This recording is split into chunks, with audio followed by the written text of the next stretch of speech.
Oil select చేసుకునేటప్పుడు అది ఎంత మేరకు ప్రాసెసింగ్ జరిగింది అనేది ఫస్ట్ మోస్ట్ ఇంపార్టెంట్. మనం ఎక్కువ మోతాదులో రీఫైండ్ అయిన ప్రోడక్ట్స్ ఆయిల్ని వాడుకోకూడదనమాట.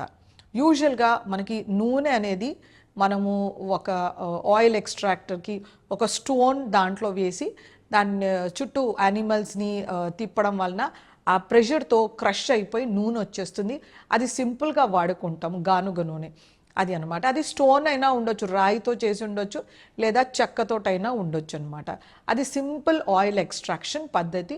అది చాలా న్యాచురల్ అండ్ ట్రెడిషనల్ ముందు నుంచి వచ్చిన అలవాటు అనమాట.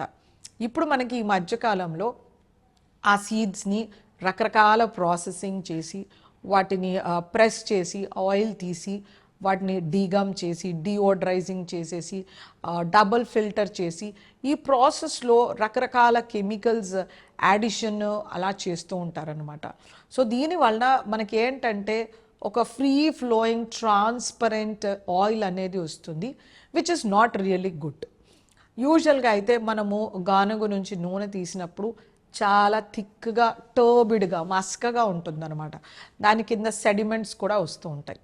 మనము ఈ నూనెని సపోజ్ లెట్సే ఒక 1 kg నువ్వుల్ని మనం గానుగకి ఇచ్చామంటే మనకి 200 ml కానీ 1/2 kg కానీ నూనె వస్తుంది.